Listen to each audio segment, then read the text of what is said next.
Alors, chers élèves, chers apprenants, nous avons fini avec le petit 3. On va voir maintenant le petit 4. Leur apport masse volumique, 19,3 grammes par centimètre cube. Donc, calculer le volume d'un lingot d'1 kg d'or. Donc, c'est le volume qu'on veut. Donc, on met quoi? Petit 4.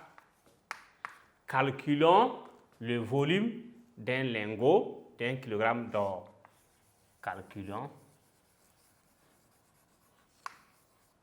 le volume d'un lingot d'1 kg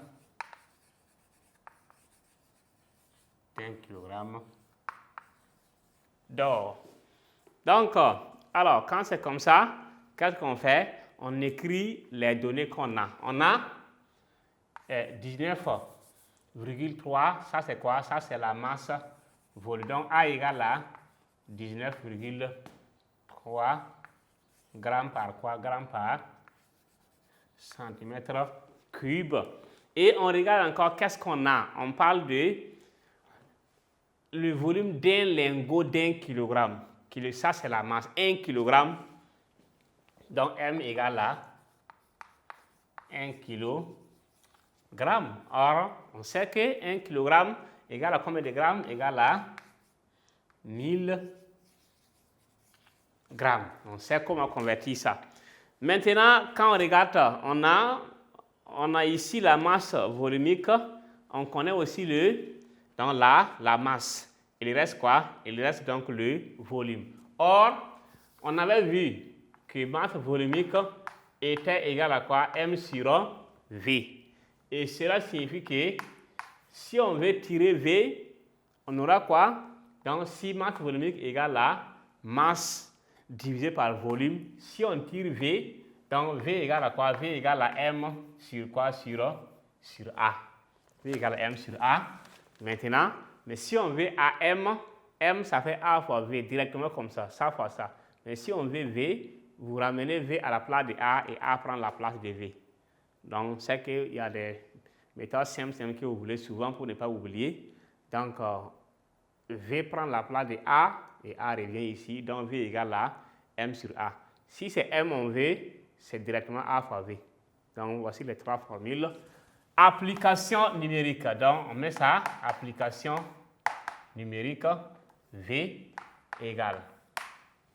Donc, la masse, on a, ça fait, voilà, 1000. Donc V égale à, donc on a 1000 grammes, donc divisé par 19,3, oui, grammes par quoi? Par centimètre cube.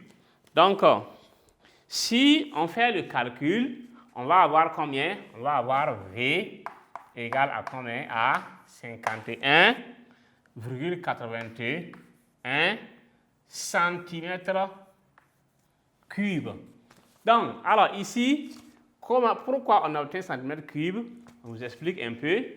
Si on dit la masse est en grammes,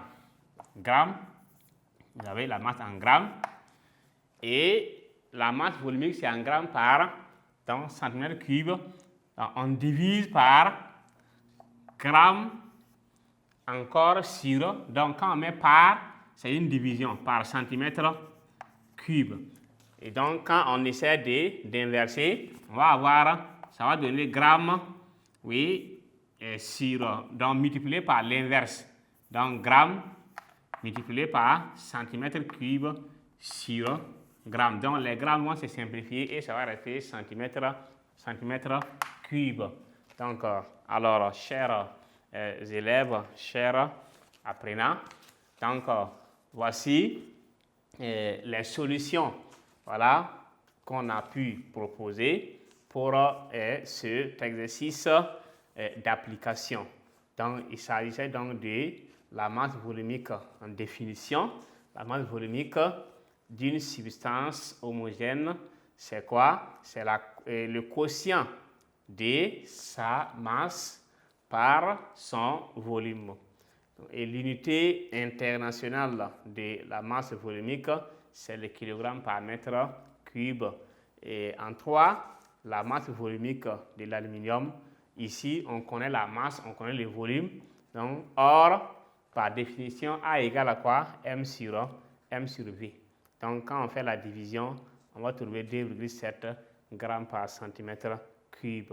En 4, on a donné la masse volumique et on a donné la masse. Il reste quoi? Il reste donc le volume. On a 3 éléments, masse, masse volumique et volume.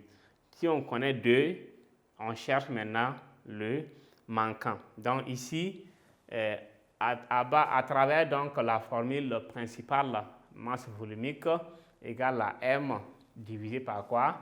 Divisé par V, on va tirer V qui est égal à M sur A et on passe maintenant à l'application numérique et on obtient V égale à, voilà, on obtient ça comme résultat.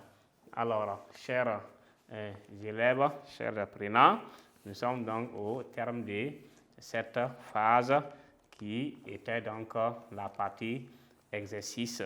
Donc, cela prend fin donc cette partie. Merci pour l'attention donc accordée à cette leçon et exercice.